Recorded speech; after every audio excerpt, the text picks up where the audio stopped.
Mi propio hijo me entregó a la migra, sí. Así como lo escuchas, la persona por la que luché y di mi vida me traicionó de la peor forma. Crucé el desierto con mi esposa Juana, buscando una vida mejor. Trabajé más de 20 años en Los Ángeles para darle todo a él, y fue ese mismo hijo quien me traicionó. No sabía que lo que hizo esa noche iba a cambiarle la vida para siempre. Todavía recuerdo el sonido de las esposas cerrándose en mis muñecas, el frío del metal y la mirada de mi hijo Juan al otro lado de la puerta. Sonreía. Esa sonrisa me sigue quemando el alma cada noche. Detrás de él estaba su esposa, esa gringa de ojos azules que desde el principio me miró como si yo fuera basura. Es por su bien, le oí decirle a los agentes de inmigración. Por mi bien. ¿Qué sabrá ella de mi bien? Me subieron al camión con otros que, igual que yo, habían trabajado toda su vida en este país que nunca nos quiso del todo. Sentía el corazón pesado, no por el miedo, sino por la vergüenza. ¿Qué hice tan mal para que mi propio hijo me entregara como si fuera un criminal? Me repetía eso una y otra vez, mientras veía por la ventana cómo se alejaba la casa donde lo crié, donde pasé noches sin dormir para que él tuviera una vida mejor. En ese momento me dolía más el alma que las muñecas. Uno de los oficiales me preguntó si quería hacer una llamada. Le dije que no. ¿A quién? Mi esposa Juana ya estaba en otro camión. Apenas la alcancé a ver cuando nos separaron. Alzó la mano y me gritó que no llorara. No pude contestarle. La garganta no me dejaba. Durante el trayecto, mientras las luces de Los Ángeles se volvían un recuerdo, cerré los ojos y pensé en cómo empezó todo. En el año 2000, cuando crucé la frontera con Juana, traíamos solo una mochila con ropa y un corazón lleno de esperanza. Ella ya estaba embarazada, y aunque el miedo nos apretaba el pecho, teníamos una certeza. Queríamos darle un futuro mejor a ese hijo que venía en camino. Recuerdo el desierto, el calor que quemaba los pies, los días sin agua.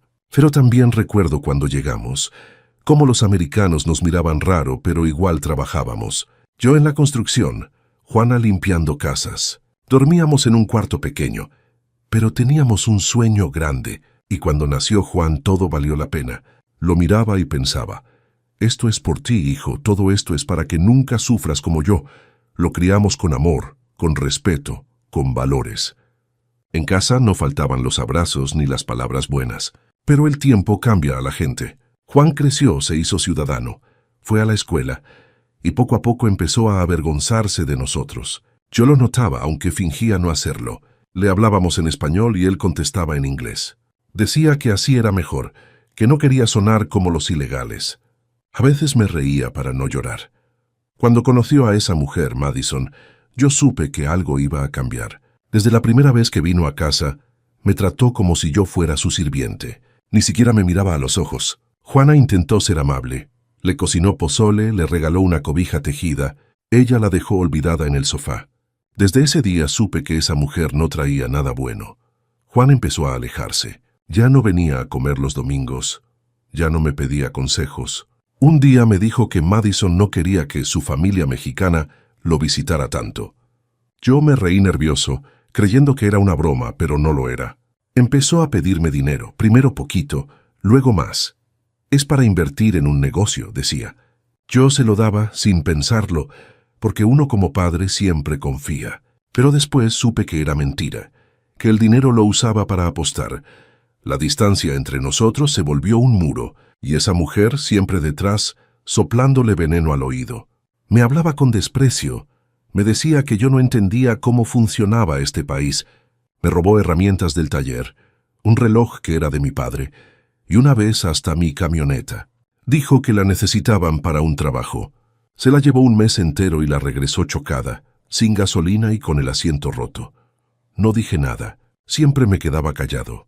Juana me decía que no me humillara más, pero yo solo pensaba en que todo lo que tenía era por él, hasta esa mañana. La mañana en que llegaron los agentes, golpearon la puerta con fuerza, gritaron mi nombre, y antes de que pudiera entender qué pasaba ya me tenían en el suelo. Escuché la voz de mi hijo diciendo, «Coopere, papá, será más fácil así». Esa frase me rompió. Lo miré a los ojos y vi a un desconocido. Mientras me llevaban sentí una rabia que nunca antes había sentido. No por perder mis papeles ni por regresar a México. sino por perder a mi hijo. No dije palabra, solo bajé la cabeza, pero por dentro algo cambió. Supe que no iba a dejar que todo terminara así.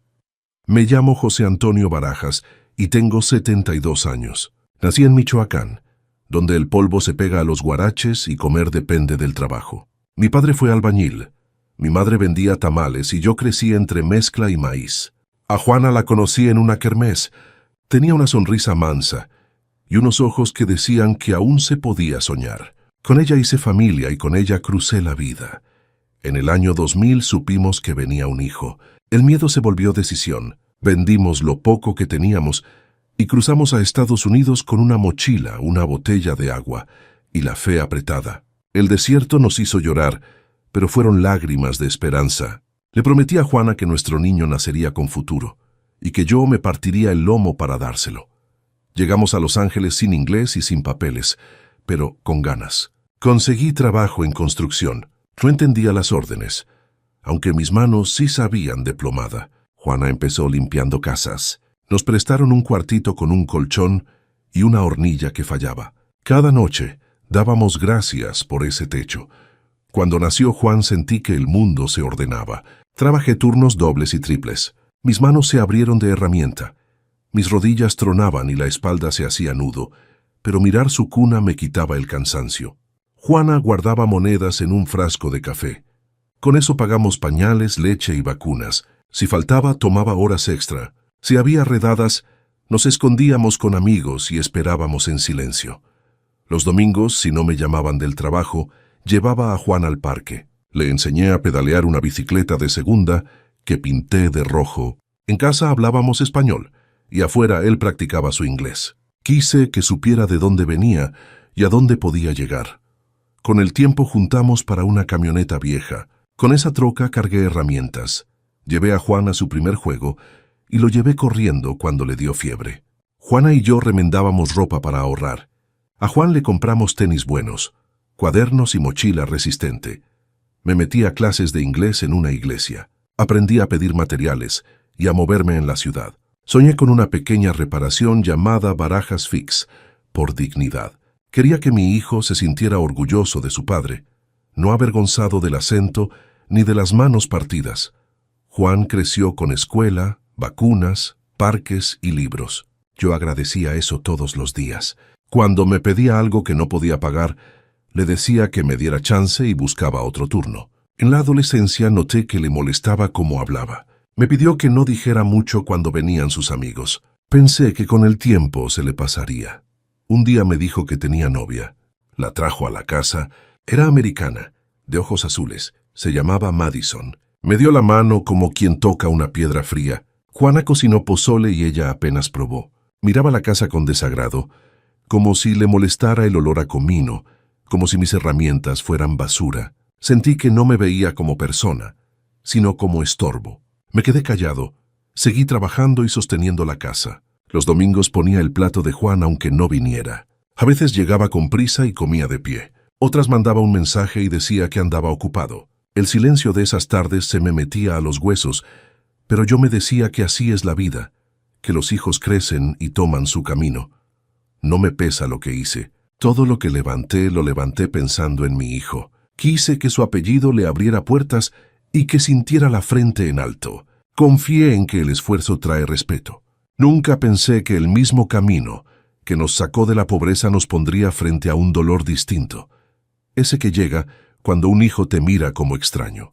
Aún así seguí adelante, porque la vida pide pasos, no excusas. Seguía pagando el seguro del carro, ordenando el taller, guardando herramientas por número y fecha, y creyendo que el respeto se cuida en casa. Sin embargo, empecé a ver miradas torcidas y oír murmullos que no entendía bien.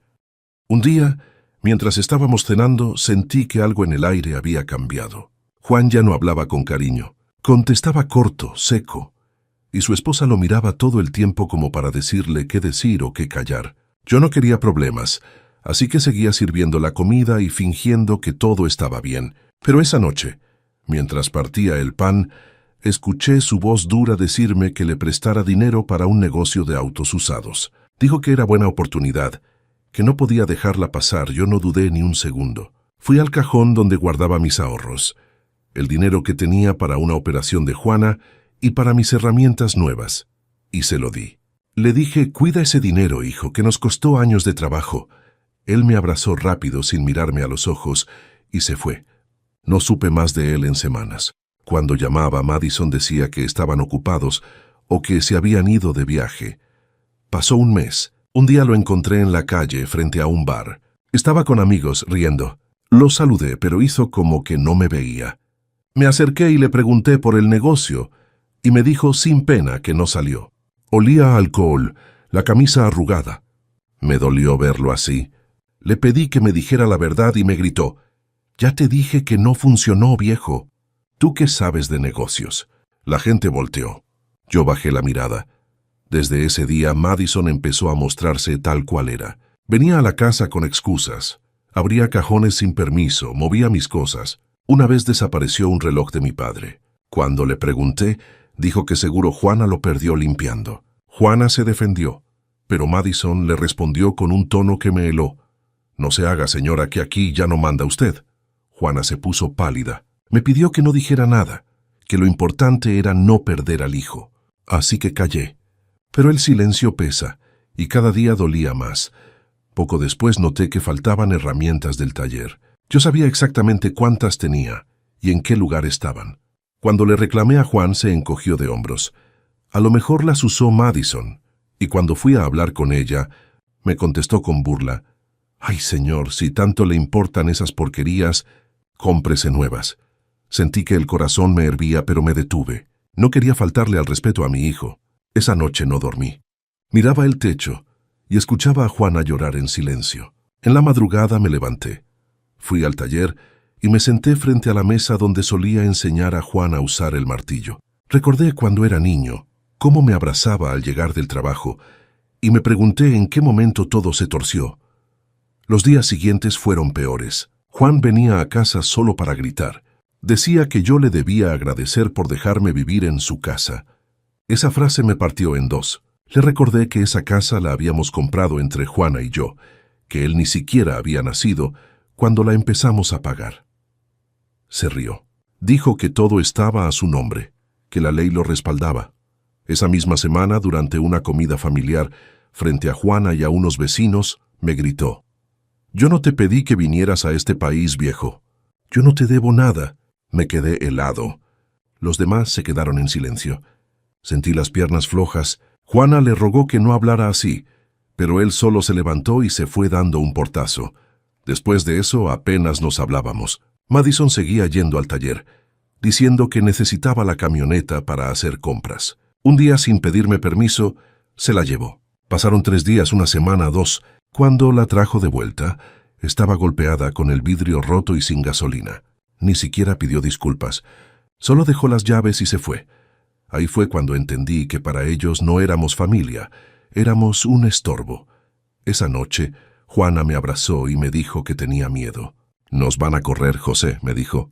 Yo la abracé fuerte y le juré que mientras respirara nadie nos iba a correr de nuestra propia casa. Pero dentro de mí ya sabía que algo venía. Lo sentía en el pecho, como una espina que se clava cada vez más profundo. Empecé a notar miradas raras de los vecinos. Uno de ellos, un señor mayor, me dijo en voz baja que vio a Juan hablando con unos agentes de migración días atrás. No quise creerlo. Pensé que sería un malentendido, que mi hijo no haría algo así. Pero algo en mi pecho me decía que sí, que el mismo hijo que había jurado proteger estaba preparando la traición más grande de mi vida. Después de aquella cena, todo cambió para peor. Juan ya no me hablaba con respeto. Llegaba a la casa sin saludar, abría el refrigerador, se servía cerveza y se sentaba frente al televisor como si nada. Si Juana le decía algo, él le contestaba con gritos. Madison entraba detrás de él, siempre con ese aire de dueña, mirando todo con desprecio, tocando mis cosas sin permiso. Un día le pedí que no usara mi taller, porque ahí guardaba mis herramientas. Y me respondió con burla. «Tranquilo, señor, no le voy a robar sus fierros viejos». Me dieron ganas de decirle muchas cosas, pero me contuve. No quería pelear frente a mi hijo. Con el paso de los días, la humillación se volvió costumbre. Madison traía a sus amigas a la casa y hablaban mal de nosotros como si no entendiéramos inglés. Decían que olíamos a cebolla, que nuestra casa parecía un museo de pobres. Juana se hacía la sorda, pero yo veía cómo le temblaban las manos. Un día lloró lavando los platos y me dijo: «José, nos quieren correr». Le prometí que no dejaría que eso pasara, pero mi voz ya no tenía la fuerza de antes. Madison empezó a mover los papeles de la casa, revisaba cajones, guardaba documentos. Una noche la sorprendí tomando fotos con su celular. Le pregunté qué hacía y me dijo que estaba organizando todo por si nos mudábamos. Esa palabra me dolió. Mudarnos, dijo, como si no supiera que esa casa era el sueño de toda una vida. Juan, mientras tanto, se volvió más agresivo. Bebía más seguido. Una tarde llegó borracho, empujó la puerta y gritó: «Esta casa ya no es tuya. ¡Entiéndelo de una vez!». Me quedé mudo. Juana intentó calmarlo, pero él le gritó también. Le temblaban los ojos rojos, llenos de rabia. No era mi hijo el que tenía frente a mí. Era otro, uno desconocido. Esa noche, después de que se fue, me senté en el porche a pensar. Recordé cuando lo llevaba de la mano al parque, cuando me decía «papá» con cariño. Sentí un nudo en el pecho. Juana salió y me puso una cobija en los hombros. «Nos odia, José», me dijo. Yo solo pude asentir. Pasaron unos días. La camioneta volvió a desaparecer. Madison decía que la necesitaban para unas compras, pero ya ni preguntaba. Cuando la devolvió, le faltaba una llanta de refacción. «Se la robaron», dijo con una sonrisa cínica. Me di cuenta de que lo hacían para molestarme, para quebrarme poco a poco. Un día me armé de valor y fui a hablar con mi hijo. Lo esperé afuera de su trabajo. Cuando salió, le dije que necesitábamos hablar como familia. Me miró con fastidio y me dijo que no tenía tiempo. Insistí. «Solo 5 minutos», le pedí. Me miró y dijo: «No tengo nada que decirte, viejo. Lo que fue tuyo ahora es mío. Así son las cosas». Me quedé parado viéndolo alejarse. No tuve fuerza para seguirlo. Esa tarde regresé a casa con un vacío que no sé describir. Juana me esperó en la puerta. Le dije que todo estaba bien, pero mis ojos la traicionaron. Se sentó a mi lado, me tomó la mano y me dijo: «Nosotros hicimos lo correcto. José, Dios sabe quién dice la verdad». Esa frase fue lo único que me sostuvo. Las cosas se pusieron peores cuando Madison empezó a llegar con 2 hombres que decían ser amigos de trabajo. Entraban como si la casa fuera suya. Uno de ellos rompió una maceta de Juana y se rió. Yo apreté los puños, pero me detuve. Sentía que cualquier palabra mía sería usada en mi contra. Un día, doña Ruth, nuestra vecina, se acercó y me dijo en voz baja: «Don José, tenga cuidado. Los he visto sacar cosas del taller cuando ustedes no están». Me lo dijo con miedo, mirando hacia todos lados. Me quedé helado.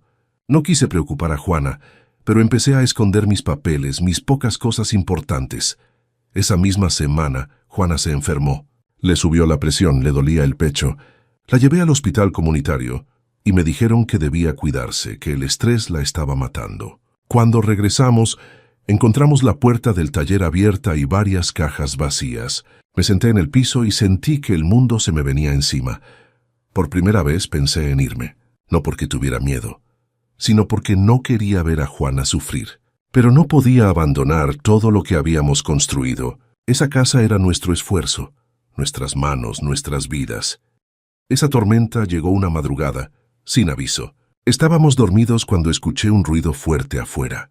Me levanté pensando que alguien intentaba robar la camioneta, pero al asomarme, vi a 2 hombres desconocidos parados frente a la casa. Uno de ellos hablaba por radio. Antes de que pudiera preguntar algo, gritaron mi nombre completo y mostraron una placa. «Inmigración». «Abra la puerta». Sentí cómo se me heló la sangre. Juana se levantó asustada y me tomó del brazo. «¿Qué pasa, José?», me preguntó. Yo solo pude decirle: «No sé, vieja, pero no abras». Golpearon la puerta con fuerza. La madera temblaba. En ese momento escuché una voz familiar del otro lado. No era la de los oficiales, era la de mi hijo. «Papá, coopera. Será más fácil así». Me quedé sin aire. No podía creerlo. Esa voz me atravesó el pecho. Juana empezó a llorar, negando con la cabeza. «No puede ser, no puede ser», repetía una y otra vez. Entraron empujando la puerta. Me agarraron de los brazos y me tiraron al suelo. No puse resistencia, solo miraba a mi hijo. Estaba parado detrás de ellos con los brazos cruzados. Su cara no mostraba tristeza ni vergüenza, solo frialdad. Intenté hablarle, decirle que eso no era necesario, pero no me dejó terminar. «Ya estuvo, papá. Esto es lo mejor, dijo. ¿Lo mejor para quién?» Juana gritaba que no hicieran eso, que estábamos limpios, que nunca habíamos hecho daño a nadie. Nadie la escuchó. Uno de los agentes la empujó hacia la pared y le ordenó que guardara silencio. La vi temblar como nunca antes. Sentí rabia, impotencia, ganas de pelear, pero sabía que si lo hacía sería peor. Así que solo bajé la cabeza y dejé que me pusieran las esposas.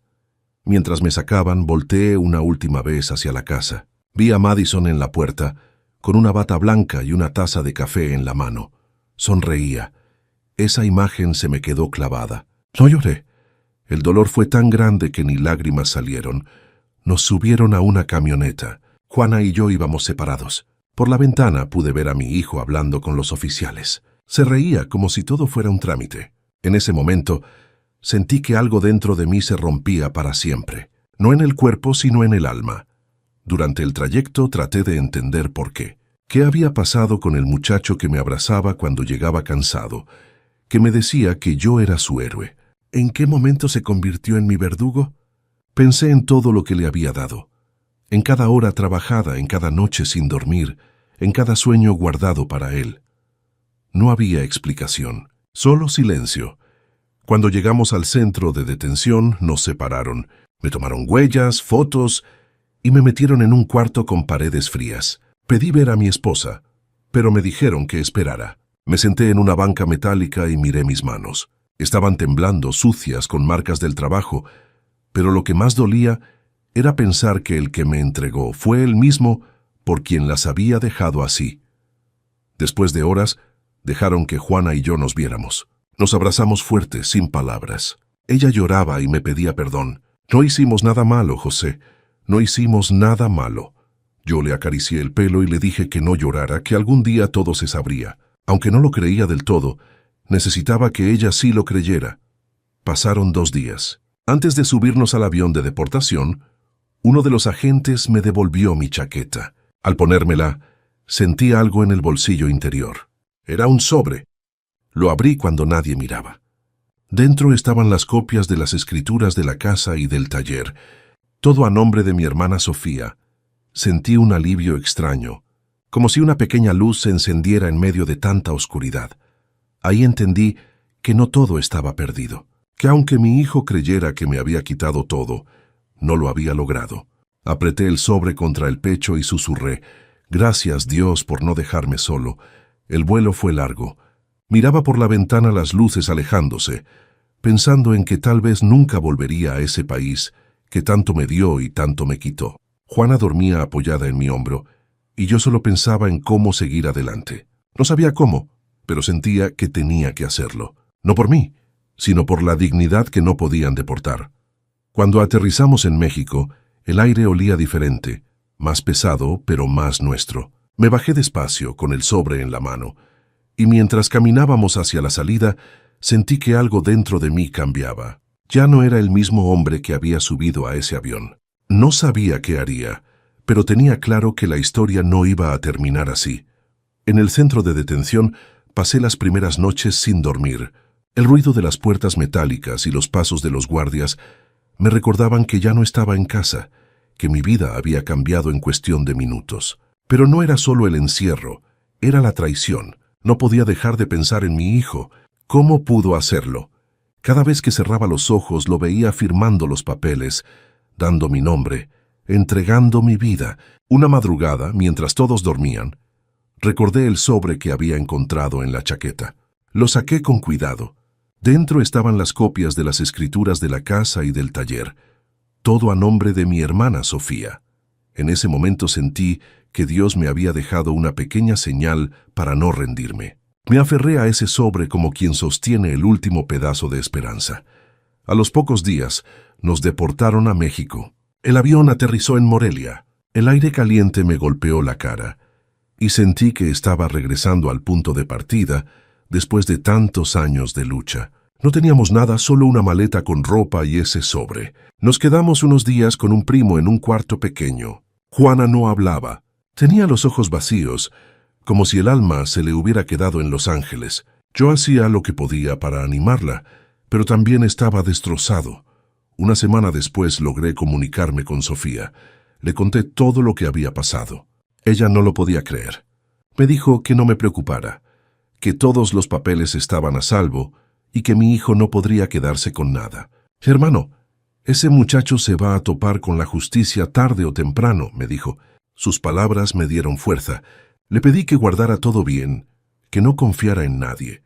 Conseguí trabajo en un pequeño taller arreglando motores. El dueño era amigo de un primo. Me pagaba poco, pero me dejaba llevarme piezas viejas para reparar. Juana cocinaba para los vecinos. Poco a poco, aunque con tristeza, empezamos a levantarnos. Pero en las noches, cuando todo quedaba en silencio, los recuerdos regresaban.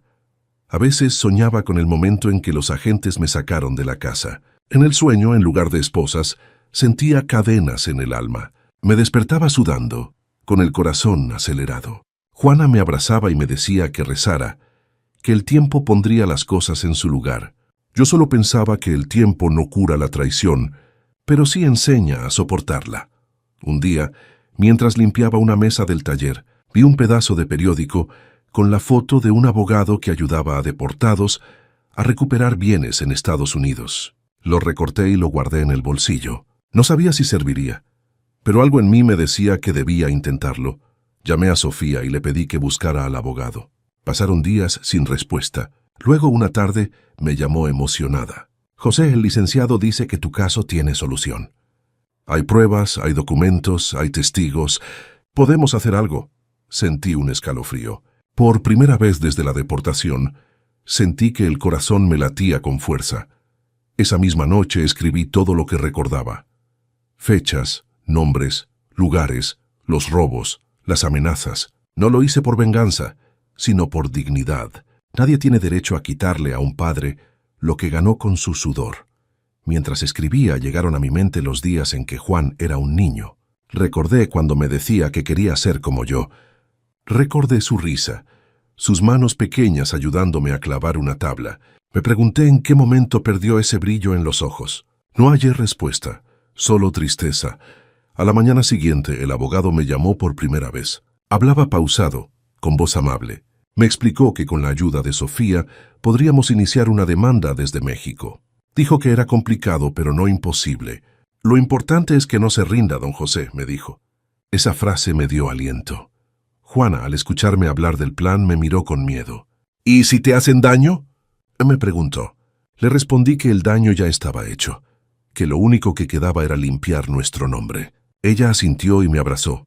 Esa noche, antes de dormir, saqué el sobre con los documentos y lo puse sobre la mesa. Lo miré largo rato y le dije en voz baja, «Este es el principio de algo, aunque no sepa de qué».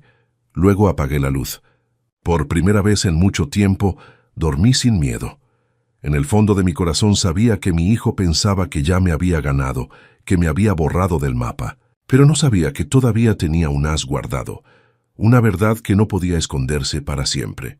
Y aunque el cuerpo me dolía y los años me pesaban, dentro de mí empezaba a encenderse una chispa que no había sentido en mucho tiempo, la de seguir luchando, aunque ya no fuera por mí, sino por la justicia que un padre le debe a su propia dignidad. Ya de vuelta en Michoacán, empecé a entender lo que era vivir sin miedo, pero también sin rumbo. El primer mes lo pasamos casi en silencio. Juana no hablaba mucho, y yo fingía estar ocupado con cosas del taller para no pensar, pero las noches eran largas y los recuerdos no daban tregua.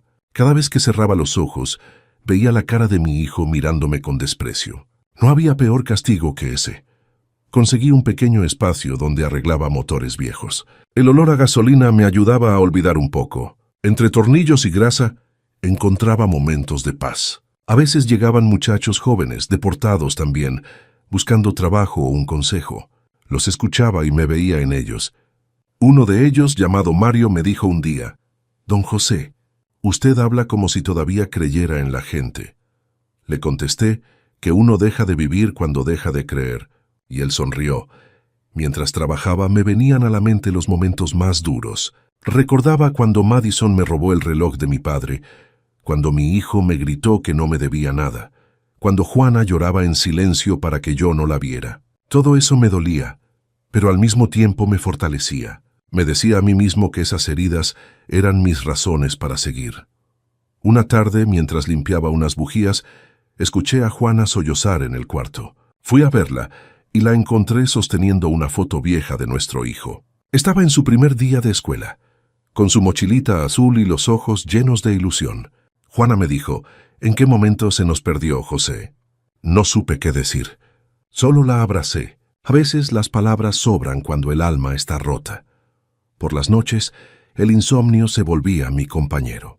Me sentaba afuera mirando las estrellas y pensaba en todo lo que habíamos vivido allá. Recordaba las fiestas donde bailábamos cumbias con los vecinos mexicanos, las tardes de parque con Juan, los domingos en los que Juana preparaba mole aunque estuviera cansada. Todo eso se había ido, y no por culpa del destino, sino por la ambición de alguien a quien amamos demasiado. Empecé a escribir en un cuaderno viejo. No soy escritor, pero necesitaba sacar lo que traía adentro. Escribía frases, recuerdos, a veces oraciones. Una de ellas decía, «El dolor enseña lo que el amor no quiso mostrar». Cada línea me daba un poco de calma. Un día, Mario y otros muchachos del taller me invitaron a comer tacos afuera. Mientras comíamos empezaron a contar sus historias. Uno fue deportado dejando a sus hijos pequeños. Otro perdió todo en un incendio y otro más fue engañado por su patrón. Escucharlos me hizo darme cuenta de que no era el único que había sido traicionado. Todos cargábamos alguna herida, y en ese momento entendí que el dolor no era una maldición, era una forma de aprendizaje. Por las noches, cuando el viento soplaba fuerte y el techo crujía, me ponía a pensar en las palabras de mi padre. Él decía, «Cuando la vida te patea, levántate despacio, que el que se levanta con rabia se cae otra vez». Esa frase se me quedó grabada. No quería levantarme con odio, sino con propósito.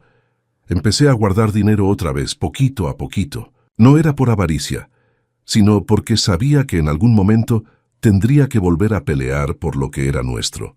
Cada peso que ahorraba era como una piedra para reconstruir mi dignidad. Una mañana Juana me llevó una taza de café y me dijo, «Soñé que tu papá te decía que no te rindas». Me quedé callado. Tal vez eran cosas de la mente, pero sentí que mi padre estaba conmigo de alguna forma. Miré mis manos, llenas de grasa y arrugas, y supe que la sangre de los que no se rinden corría todavía por ellas. Mientras todo eso pasaba, Sofía me seguía llamando desde Estados Unidos. Me contaba que Juan y Madison estaban metiéndose en problemas, que discutían, que el dinero no les alcanzaba. No sentí alegría al oírlo, solo tristeza. La vida a veces cobra, pero no siempre devuelve lo que se pierde. Aún así, había algo en mí que empezaba a moverse, una especie de fuego lento. No era venganza, era justicia. No podía dejar que la historia terminara con nosotros derrotados. Ya no por mí, sino por todos los padres que cruzaron la frontera, soñando que sus hijos serían mejores. Así pasaron los meses. Cada día me levantaba temprano, abría el taller, saludaba al sol y agradecía seguir vivo. Empecé a sentir que la calma regresaba, aunque todavía tenía el corazón roto. Y en medio de esa rutina, sin buscarlo, encontré lo que necesitaba, fuerza. La misma fuerza que un día me llevó a cruzar un desierto para darle una vida a mi hijo, ahora me estaba empujando a recuperar mi dignidad. La vida en Michoacán seguía, pero el alma seguía en Los Ángeles. Cada día despertaba con la sensación de que algo me faltaba, como si hubiera dejado una parte de mí allá. Juana se veía más cansada. Su mirada ya no tenía la luz de antes. A veces se quedaba sentada frente a la ventana sin decir nada. Cuando le preguntaba qué tenía, solo me decía, «Estoy bien, José. Solo pienso». Pero yo sabía que pensaba en Juan. Ninguna madre puede olvidarse de un hijo, aunque le haya roto el corazón. Los vecinos empezaron a murmurar. Decían cosas como regresaron con las manos vacías, o de qué sirvió tanto sacrificio. Yo agachaba la cabeza, no por vergüenza, sino porque no tenía ganas de explicar nada. La gente no entiende lo que duele perder un hogar, ni lo que se siente que te saquen del país donde dejaste los mejores años de tu vida. Conseguí trabajo en un taller más grande. El dueño, don Manuel, era buen hombre. Me trataba con respeto y me dejaba quedarme más horas para ganar un poco más. Con el dinero pagaba el tratamiento de Juana, porque su corazón empezó a fallar. Le dolía el pecho, se cansaba fácil y algunas noches apenas podía respirar. La llevaba al hospital y siempre me decían lo mismo: tiene que evitar los disgustos. Pero ¿cómo evitar el disgusto cuando lo que te duele es el alma? Una tarde, Sofía me llamó desde Estados Unidos. Me contó que Juan andaba desesperado, que intentaba vender la casa y los carros, pero no podía porque todo seguía a su nombre. Hermano, anda furioso, te insulta. Dice que le arruinaste la vida, me dijo. Me quedé callado un momento y solo le respondí: él solito la arruinó, Sofía. Sentí una mezcla de tristeza y alivio. Al fin, la vida empezaba a poner las cosas en su sitio. Esa noche, mientras Juana dormía, me senté afuera con el sobre de los documentos en la mano. Los miré despacio, como si fueran un pedazo de nuestra historia. No sentí alegría, pero sí paz. Saber que no se había quedado con lo que era nuestro me daba un poco de descanso. Pasaron los días y Juana empeoró. Una mañana, mientras le servía café, se desmayó. La llevé corriendo al hospital. Los doctores dijeron que había tenido un pequeño infarto. Estuvo varios días internada. Me quedé a su lado, hablándole bajito, contándole cosas del taller, de la gente. Ella apenas abría los ojos. Cuando por fin despertó, me tomó la mano y me dijo: José, prométeme que no vas a rendirte, que no vas a dejar que lo que nos hizo quede así. Le prometí. Regresamos a casa, pero ya nada era igual. Yo la cuidaba como a una niña. Le preparaba té, la ayudaba a caminar. En las noches me sentaba a su lado, escuchando su respiración suave, y pensaba en todo lo que habíamos perdido. No el dinero ni la casa, sino la fe en nuestro propio hijo. Una mañana recibí una carta de Sofía. Dentro venían unos papeles. Me explicaba que había hablado con un abogado y que podíamos levantar una denuncia desde México por robo y falsificación. Decía que había pruebas suficientes para empezar el proceso. Me quedé mirando esos papeles mucho rato. Sentí miedo, pero también determinación. Esa noche se lo conté a Juana. Me miró con los ojos húmedos y me dijo: hazlo. José, no por venganza, sino para que el mundo sepa la verdad. Esa frase se me quedó grabada. Al día siguiente, le escribí a Sofía confirmando que íbamos a hacerlo. Mientras tanto, allá en Estados Unidos, las cosas se desmoronaban. Sofía me mandaba mensajes contándome que Madison y Juan estaban peleando todo el tiempo, que los vecinos ya los rechazaban, que la policía había ido varias veces por quejas de ruido y violencia. Yo no decía nada, pero dentro de mí sentía una calma que no había sentido en mucho tiempo. No era alegría, era justicia empezando a caminar sola. Una noche, mientras cenábamos frijoles y tortillas, Juana encendió la televisión. En las noticias hablaban de un caso de una familia mexicana deportada injustamente. No era nuestra historia, pero parecía. Juana me miró y me dijo: algún día contarán la nuestra. Yo solo asentí. Tal vez algún día, cuando el dolor se hiciera historia. Al poco tiempo recibí una llamada del abogado. Me explicó cómo funcionaría todo. Yo escuchaba atento, tomando notas en un cuaderno. Me dijo que necesitaríamos testigos, pruebas y constancia. Cuando colgué sentí que me temblaban las manos, no de miedo sino de emoción. Por fin íbamos a hablar, por fin alguien nos iba a escuchar. Con el tiempo, empecé a entender que no bastaba con sobrevivir. Había que moverse aunque doliera. En el taller donde trabajaba, conocí a más hombres que habían regresado como yo, deportados sin nada, cargando culpas que no eran suyas. Uno me contó que su hijo también lo había traicionado. Otro había dejado a su familia al otro lado del muro. Me di cuenta de que no era el único, que éramos muchos los que teníamos el corazón partido por los mismos motivos: amor y abandono. El abogado con el que hablaba desde Estados Unidos me pidió que empezara a juntar todo lo que pudiera servir de prueba. Busqué en mis cosas, en los cajones viejos, en las libretas donde apuntaba los pagos del taller de Los Ángeles. Encontré recibos, copias, facturas, todo con mi nombre. Cada papel era un pedazo de mi historia, y me dolía recordar lo que había costado ganarlo.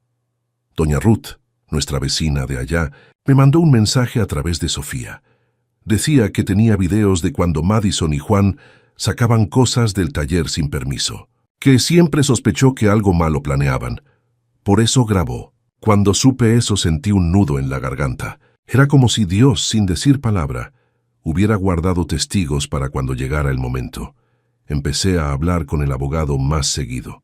Me decía que debía ser paciente, que los juicios tardan pero que teníamos un caso fuerte. Sofía ayudaba con todo. Ella se convirtió en mis ojos y mis manos allá. Me contaba cada avance con emoción.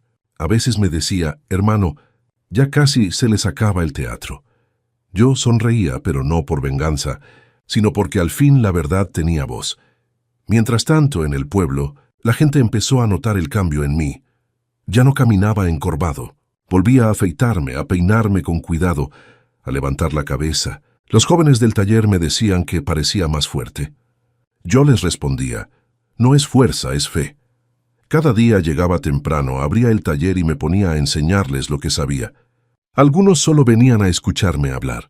Decían que mis historias les daban esperanza. Yo les contaba del trabajo en Estados Unidos, del esfuerzo, pero también del dolor de confiar en quien no debía. Les decía que el respeto empieza por uno mismo. Una tarde, mientras estaba cambiando un motor, se me acercó Mario, el mismo joven que siempre me ayudaba. Me dijo, «Don José, si algún día necesita algo, yo le ayudo. Usted no está solo». Me quedé sin palabras. A veces el cariño más sincero viene de donde uno menos lo espera. En las noches, después de cenar, me sentaba con Juana a mirar el cielo. Ella estaba más tranquila, aunque la enfermedad seguía robándole fuerzas. «Siento que algo bueno se acerca, José», me dijo una vez con una voz suave que apenas se oía. Le acaricié el cabello y le dije que sí, que el viento ya estaba cambiando. Un día el abogado me pidió que grabara un video contando nuestra historia. Al principio me dio vergüenza, pero Sofía me convenció. Me senté frente a la cámara, con una camisa limpia y hablé como si le hablara al mundo. Conté todo, desde el día en que crucé el desierto hasta la noche en que mi hijo me entregó. No lloré, ya no quedaban lágrimas. Solo hablé con calma, con la verdad. Semanas después ese video empezó a compartirse en redes sociales. No sé cómo, pero la gente empezó a escribir mensajes de apoyo. Decían cosas como, usted es un ejemplo, su historia me recordó a mi padre. La justicia llega tarde, pero llega. Juana lloraba al leerlos. Yo no entendía mucho de esas cosas de internet, pero sentía que algo grande se estaba moviendo. Mientras tanto, Sofía me contó que Madison y Juan estaban peleando cada vez más, que los vecinos ya no les hablaban, que la gente los miraba con desprecio cuando salían. Yo escuchaba en silencio, sin alegría, solo con una calma que hacía mucho no sentía. En el taller, los muchachos me decían que parecía distinto, que mi voz sonaba firme, que mis ojos ya no tenían tristeza. Y era cierto, me sentía vivo otra vez, tal vez porque había encontrado un propósito, algo más grande que el dolor, demostrar que el silencio del bueno no significa rendición. Un día, al cerrar el taller, miré mis manos llenas de grasa y me di cuenta de que seguían firmes. Pensé en mi padre, en cómo me enseñó a trabajar sin esperar nada a cambio. Pensé en mi hijo, en cómo lo había criado para que tuviera lo que yo no tuve, y pensé también en cómo el tiempo, aunque lento, estaba curando mis heridas con justicia. Cuando el abogado me dijo que ya podían empezar el proceso, sentí como si me hubieran quitado una piedra del pecho. No era alegría, era alivio. Le pedí que me explicara bien todo.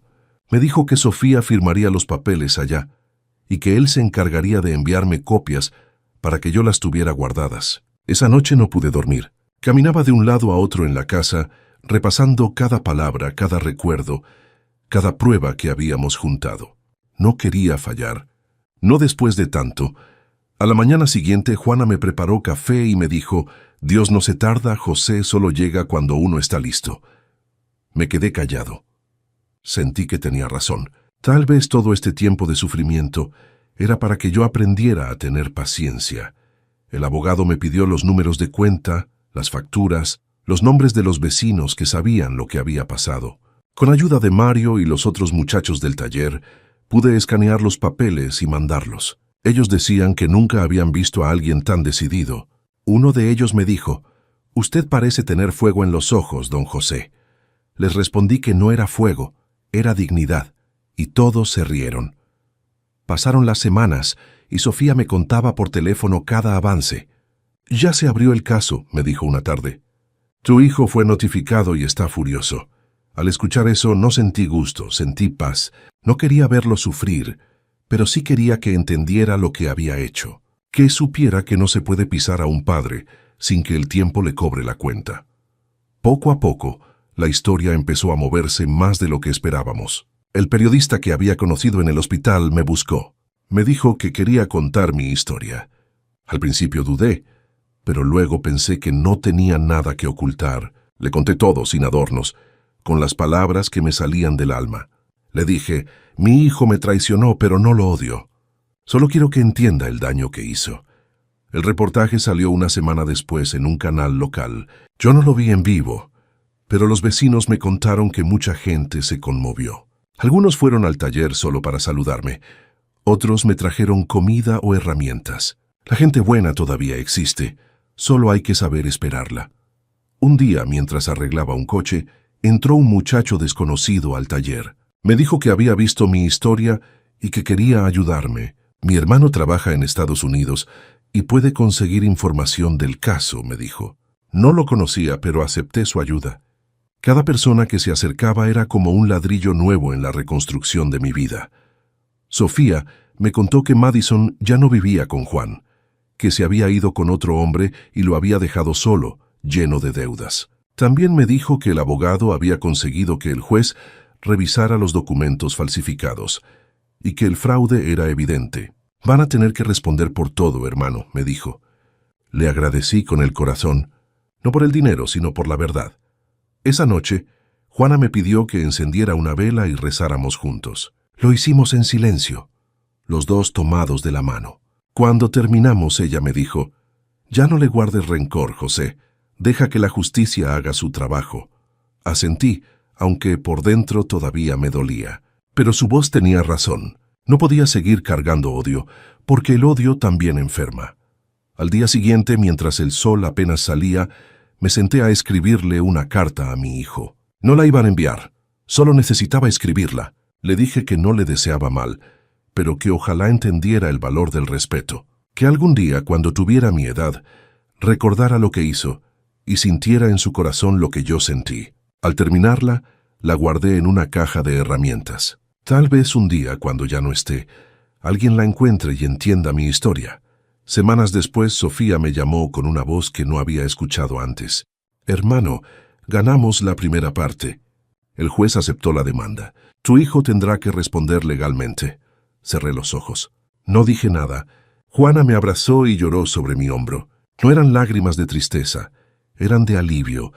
En el taller todos lo celebraron conmigo. Mario compró refrescos y pan dulce. Dijo que era solo el principio. Yo sonreí. Le dije que sí, que era el principio de la calma, de poder dormir sin sentir culpa, de volver a mirarme al espejo y ver a un hombre entero.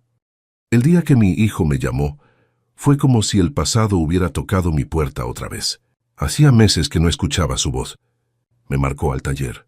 Contesté con duda, pensando que tal vez era Sofía. Pero era él. Su voz sonaba tensa, seca, llena de rabia. «¿Qué crees que vas a ganar con esto, viejo? Me vas a hundir», me gritó. Por un momento me quedé callado. Después le dije tranquilo, «No tengo que hundirte, hijo. Tú solo te estás hundiendo». Hubo un silencio largo. Podía escuchar su respiración agitada, como si quisiera decir algo más, pero no encontraba las palabras. Luego colgó.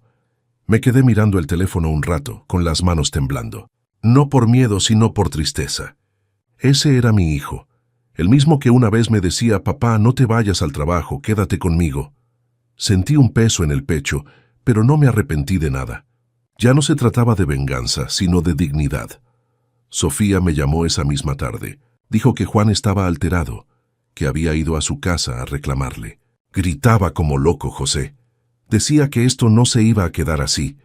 Le pedí que no se asustara, que no le abriera la puerta si volvía. Sabía que él estaba cayendo en su propia desesperación. Al día siguiente, el abogado me avisó que Juan había contratado uno nuevo y que intentaba detener el proceso, pero las pruebas eran demasiado claras. Teníamos testigos, videos y documentos. «No tiene cómo escapar, don José», me dijo. Yo asentí en silencio. No quería celebrar, solo quería que todo terminara. Por las noches, Juana me preguntaba si me arrepentía. Le respondía que no podía seguir callando. Ella decía que le dolía pensar en Juan, que aunque fuera malo, seguía siendo su hijo. Yo la entendía, porque un padre puede dejar de hablarle a un hijo, pero una madre nunca deja de quererlo. Pasaron los días y las cosas se pusieron más tensas. Juan empezó a mandarme mensajes. Primero insultos, luego amenazas. «Te vas a arrepentir», me escribió una noche. Borré el mensaje sin responder. Ya no me afectaba. Era como escuchar a un extraño. Sofía me contó que Madison había regresado por unos días, pero solo para pedirle dinero. Cuando él no quiso darle, lo dejó definitivamente. Se llevó algunas cosas y desapareció. Juan se quedó solo. Yo no lo celebré. No se le desea esa soledad ni al peor enemigo. Pero la vida le estaba enseñando lo que yo ya sabía. Quien siembra desprecio cosecha vacío. En el taller, los muchachos notaban que estaba más serio. Mario me preguntó si todo iba bien. Le conté un poco, sin muchos detalles. Me escuchó y me dijo: «A veces la sangre duele más que las heridas, don José». Le di la razón. Una tarde, mientras Juana cocinaba, sonó el teléfono otra vez. Era Juan. Esta vez su voz era distinta, temblorosa. Me dijo que no quería problemas, que solo quería hablar. Dudé, pero acepté. Le dije que podía llamarme cuando quisiera, siempre que lo hiciera con respeto. Me pidió perdón entre frases cortadas. No sé si era sincero o si lo hacía por miedo, pero igual escuché. Me dijo: «Papá, tú no sabes cómo me presionó ella. Madison me metió ideas en la cabeza. Yo solo quería hacer las cosas bien». Lo dejé hablar. Cuando terminó le respondí: «Hijo, nadie mete maldad en un corazón si no hay espacio para que entre. Cada uno decide hasta dónde llega». No me contestó. Se escuchó un suspiro y luego colgó. Después de esa llamada sentí algo que no sé explicar. No fue perdón, pero tampoco fue rencor. Fue como si mi alma se hubiera cansado de cargar tanto peso. Al poco tiempo, el abogado me avisó que el juez había fijado la fecha para la audiencia. Me pidió que grabara una nueva declaración. Lo hice con calma, sentado en el mismo banco donde me había sentado tantas veces a pensar. Hablé con voz firme, sin enojo. Dije: «Yo no quiero castigar a nadie. Solo quiero que se respete lo que es justo. Si un hombre no defiende lo suyo, deja de ser hombre». Cuando terminé, Juana me abrazó. Lloraba en silencio y me dijo: «Estoy orgullosa de ti, José». Le respondí que solo estaba haciendo lo que cualquier padre debería hacer. Las semanas pasaron lentas. Sofía me decía que Juan estaba cada vez más acorralado, que ya nadie quería ayudarlo. Perdió su trabajo, su crédito, su reputación. Algunos decían que estaba bebiendo mucho, otros que había empezado a drogarse. Yo no quería saber detalles. Lo único que le pedía a Dios era que encontrara arrepentimiento, no más castigo. Una tarde, mientras el sol bajaba y el taller se quedaba en silencio, me quedé mirando mis herramientas. Pensé en todo lo que había vivido: el amor, la traición, la pérdida y la resistencia. Y entendí algo que no había entendido antes. La justicia no siempre llega en un golpe. A veces llega despacio, con pasos firmes, para que uno aprenda a no llenarse de odio en el camino. Las semanas siguientes fueron pesadas. El juicio avanzaba lento, y cada noticia nueva me revolvía el corazón. Sofía me mandaba copias de todo: declaraciones, papeles firmados, hasta las cartas del abogado de Juan, que intentaba limpiarlo sin éxito. Cada vez que veía su nombre en esos documentos, sentía una mezcla de tristeza y vergüenza.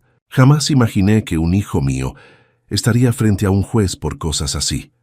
Juana trataba de mantenerse fuerte, pero yo notaba que se cansaba más rápido. Una noche la escuché toser, y cuando fui a verla tenía la mano en el pecho. La llevé al hospital, y el doctor me dijo que debía cuidarse, que las preocupaciones la estaban debilitando. Le di la razón, aunque en el fondo sabía que ya no se podía curar con medicina lo que nos dolía por dentro. El abogado me llamaba seguido para explicarme los avances. Me dijo que habían descubierto más pruebas, que Juan y Madison habían vendido cosas robadas de mi taller. Tenían facturas, testigos y hasta videos. «Esto lo va a hundir más, don José», me dijo. No supe qué contestar. No me daba gusto.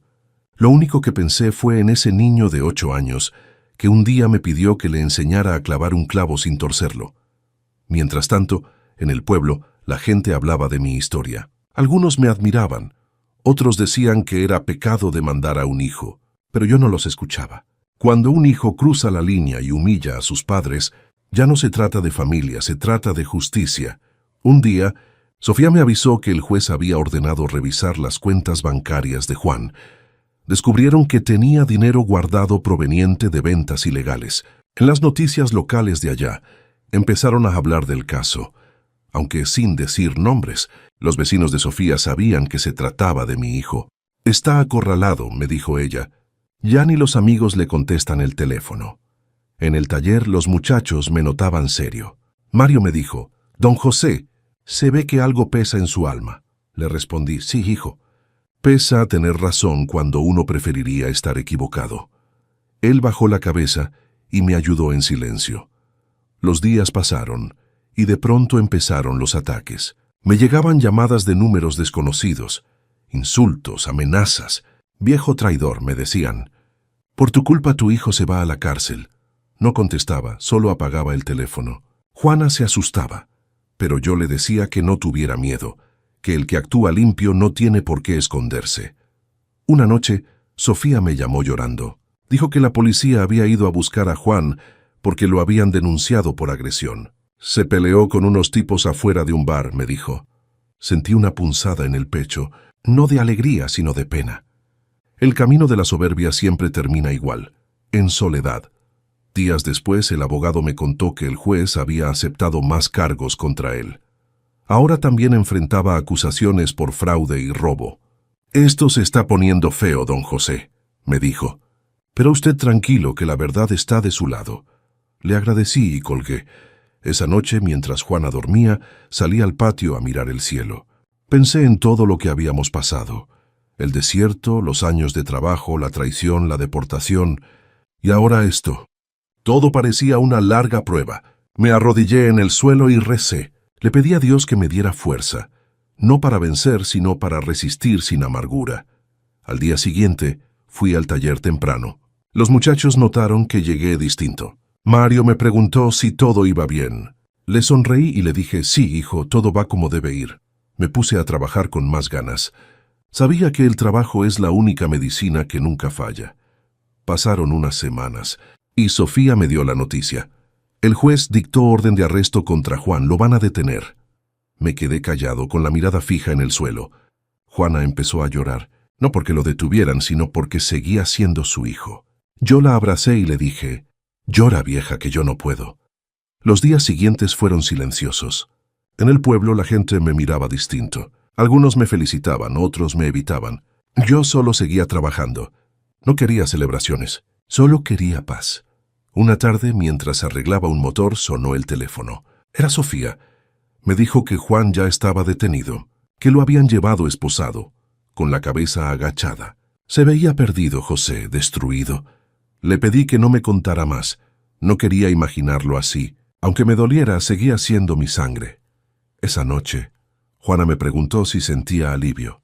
Me quedé pensando y le dije, «No, lo que siento es cansancio». Ella asintió. «Yo también», me dijo. Nos quedamos abrazados en silencio, oyendo el viento que golpeaba las láminas del techo. No dijimos nada más. A veces las palabras sobran cuando la vida ya habló por uno. La noticia se regó rápido, más rápido de lo que pensé. Un día amanecí con el teléfono lleno de mensajes, algunos de gente del pueblo, otros de conocidos de Los Ángeles. Todos decían lo mismo. Don José, su historia salió en las noticias. No lo creí hasta que Mario me enseñó el video en su celular. Ahí estaba, el caso del hijo que traicionó a su propio padre y terminó preso por robo y fraude. No decían nuestros nombres completos, pero todos sabían quién era quién. Vi la imagen de Juan entrando a la corte con las manos esposadas, la cabeza baja, y los fotógrafos gritando su nombre.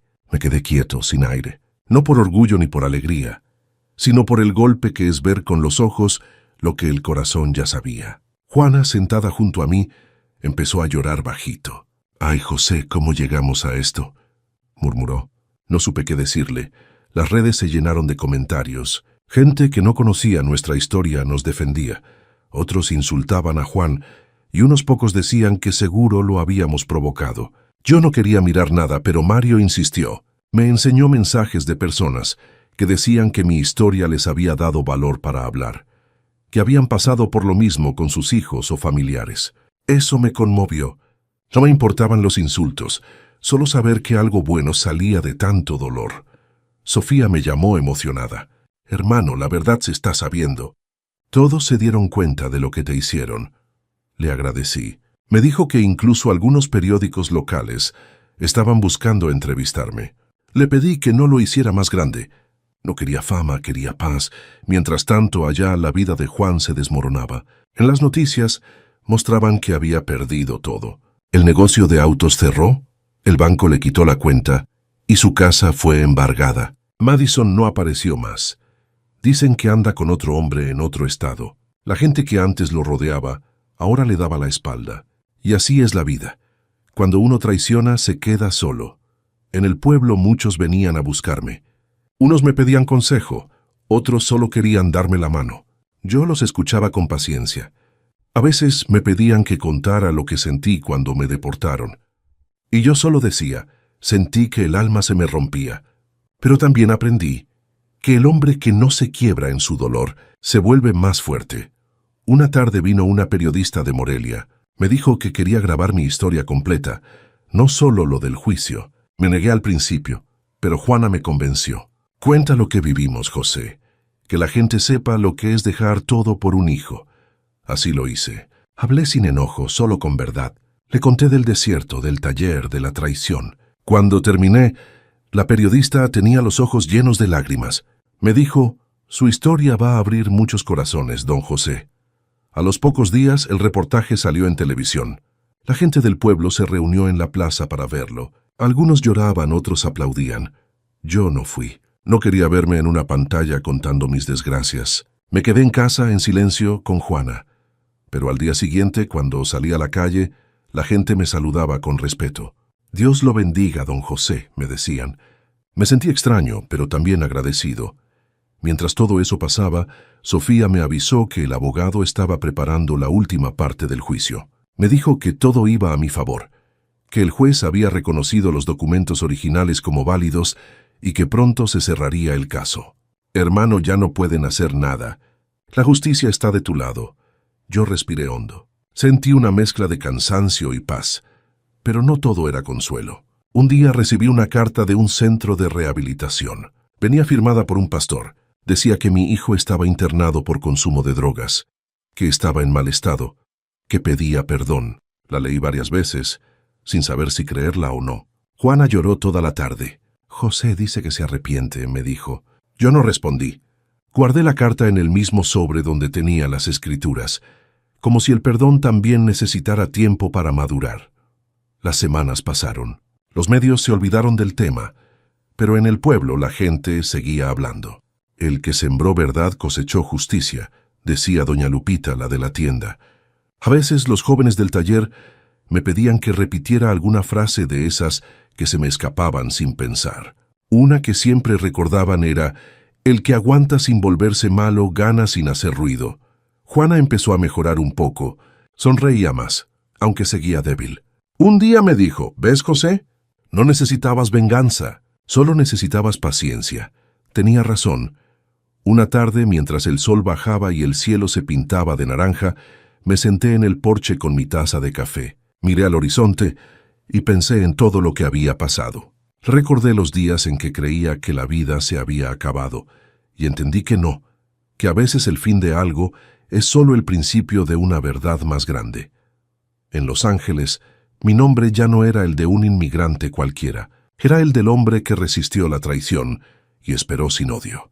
Y aunque nunca busqué que nadie me admirara, me daba paz saber que al final la dignidad, aunque tarde, siempre encuentra la manera de hablar. El día del juicio final amanecí antes que el sol.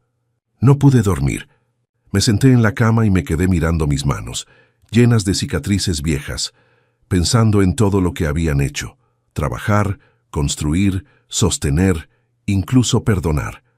Afuera el aire era fresco, y el canto de los gallos se mezclaba con el sonido de las primeras motos del pueblo. Me tomé un café en silencio. Juana me puso la mano en el hombro y solo dijo, «Hoy termina, José». Asentí sin decir palabra. Sofía me llamó temprano desde Los Ángeles. Hermano, ya estamos en la corte. El abogado está listo. Escuchaba ruido de fondo, murmullos, pasos. Me imaginé el lugar frío, con luces blancas y a mi hijo ahí sentado, sin poder escapar de lo que había hecho. No sentí odio, sentí lástima. A veces la peor condena no la da el juez, sino la conciencia. Pasaron las horas. Yo no fui, pero Sofía me llamaba para contarme. Me dijo que Juan llegó esposado, flaco, con la mirada perdida. No había rastro de aquel muchacho que yo llevaba al parque cuando era niño. Dijo que el juez escuchó todas las pruebas, que el abogado de Juan intentó justificarse diciendo que había sido manipulado, que no sabía lo que hacía, pero el juez lo interrumpió. El desconocimiento no borra el daño. Cuando Sofía me dijo eso, me quedé callado. Esa frase se me clavó en la mente. El desconocimiento no borra el daño. ¡Cuánta verdad en tan pocas palabras! El abogado presentó los videos, las facturas, las fotos. Todo estaba claro. La verdad no necesitaba adornos. Sofía me contó que mientras hablaban, Juan miraba al suelo sin decir nada. Que cuando pasaron las imágenes donde él sacaba mis cosas del taller, cerró los ojos. Madison no apareció. Ni un amigo fue a verlo. Estaba solo, completamente solo. El juez habló por varios minutos, pero Sofía solo me resumió lo importante. Lo declararon culpable. Dijo que tendría que cumplir varios años de prisión por fraude, robo y falsificación, además de pagar los daños. También dijo que el juez fue firme pero justo. Esto no se trata de castigar, sino de reparar, dijo.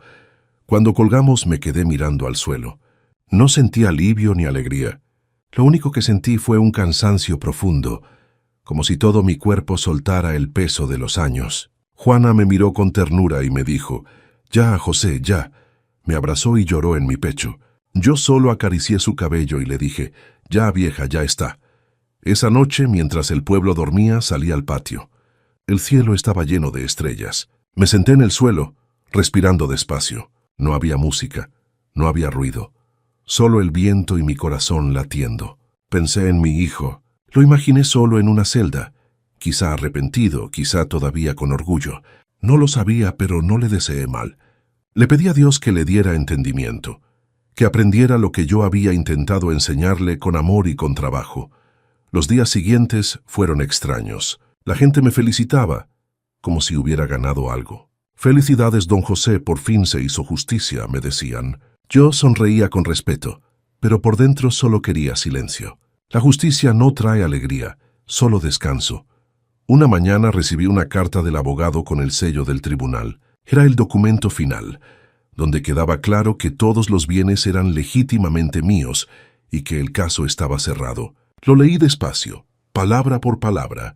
Luego lo guardé en el mismo sobre donde tenía la carta del perdón de Juan.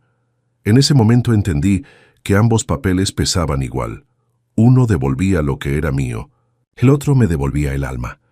Con el tiempo la noticia del juicio se fue apagando. En Los Ángeles ya nadie hablaba del hijo traidor. La gente siguió con su vida, pero Sofía me decía que cada tanto alguien le preguntaba por mí. «Muchos te admiran, José», me dijo una vez. Le respondí que no había nada que admirar, que lo único que hice fue aguantar sin convertirme en lo mismo que me hizo daño. Juana mejoró un poco. Volvimos a reír algunas noches, con el corazón más liviano. A veces, mientras preparaba la cena, me decía, «¿Te acuerdas cuando pensábamos que todo estaba perdido?» Yo sonreía. «Sí, vieja, y mira, aquí estamos todavía». Un día Mario llegó al taller con un periódico en la mano. «Mire, don José, salieron ustedes». En la nota hablaban del caso como ejemplo de perseverancia. Decía, «La justicia puede tardar, pero el corazón limpio siempre encuentra su camino». Guardé ese recorte en el cajón de las herramientas, entre los clavos y las llaves viejas. No por vanidad, sino porque necesitaba recordarme que la dignidad también se hereda. Igual que la sangre, esa noche, cuando el taller quedó vacío, me quedé viendo las paredes, las mismas que un día soñé construir en Los Ángeles, y comprendí que aunque no volví allá, había recuperado algo más grande: mi nombre, mi historia y mi paz. El tiempo pasó, y el ruido del juicio se fue apagando como una tormenta que ya dio todo lo que tenía que dar. En el pueblo, la vida volvió a ser la misma. los perros ladrando al amanecer, los niños corriendo detrás del panadero, el sonido de los gallos que anuncian otro día más. Pero dentro de mí ya nada era igual. Algo había cambiado, algo se había acomodado por fin. Juana, aunque seguía delicada, sonreía más seguido. A veces la encontraba en el patio, regando las plantas, cantando bajito. Una tarde se me acercó y me dijo: «¿Te das cuenta, José? Nos quedamos sin país, sin dinero, sin juventud, pero no sin alma». Esa frase se me quedó grabada. Le di un beso en la frente y le respondí: «Mientras tú estés aquí, vieja, yo tengo todo lo que necesito». El taller iba bien. Los muchachos aprendían rápido. Mario, el más joven, me dijo que quería quedarse a ayudarme siempre. Le respondí que los caminos son largos y que no debía atarse, pero me alegró saber que alguien veía en mí algo más que un viejo cansado. Me di cuenta de que sin querer me había vuelto maestro, no solo de mecánica, sino de vida. Un día recibí una carta. Era del centro donde estaba Juan. Me temblaron las manos al abrirla. La letra era suya, aunque temblorosa. Decía: «Papá, no sé si merezco que leas esto, pero lo escribo igual. Aquí adentro he tenido tiempo para pensar. He llorado, he recordado, he visto mi vida como una película vieja que no quisiera volver a ver. Me equivoqué, papá. Dejé que el orgullo me ganara, que la ambición me volviera ciego. Todo lo que hice, lo hice mal. No te pido perdón porque no sé si lo merezco, pero sí te pido que sepas que me duele, que extraño a mamá y a ti. Quedaría todo por regresar a ese taller donde me enseñabas a clavar sin torcer el clavo. Si algún día puedes, piensa en mí sin rencor. Te quiero, papá». Juan, leí esa carta muchas veces. No lloré. Las lágrimas ya se me habían acabado hace años, pero algo en el pecho se me aflojó. Me quedé en silencio largo rato, mirando por la ventana. Juana, al verme, me preguntó qué decía. Le respondí: «Dice que ya entendió, vieja». Ella sonrió y dijo bajito: «Entonces ya podemos descansar». Esa noche le escribí una respuesta corta.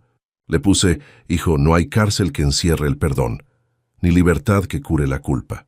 Lo que hiciste dolió, pero ya no te guardo rencor. Aprende a vivir con lo que tienes, y si un día sales, busca ser mejor hombre del que fuiste. Aquí siempre tendrás padre, aunque no tengas casa. Tu madre te manda su bendición». José, nunca supe si la carta llegó, pero no importó. Lo importante era haberla escrito. Sentí que con esas palabras cerraba una herida que había sangrado por años. Pasaron los meses y Juana empezó a debilitarse otra vez. Una mañana no quiso levantarse. Me miró con calma y me dijo: «Ya me puedo ir tranquila, José, ya todo está en paz». Le tomé la mano y le dije: «No digas eso, vieja». Pero ella solo sonrió como si ya supiera. Esa noche se fue dormida, sin dolor, sin palabras, con una paz que llenó toda la casa. El silencio que dejó fue inmenso, pero no era un silencio triste, era un silencio lleno de amor, como si aún siguiera ahí acompañándome. En el taller dejé una foto suya en el estante, al lado del reloj de mi padre. Cada mañana le hablo un poco, como si siguiera escuchándome.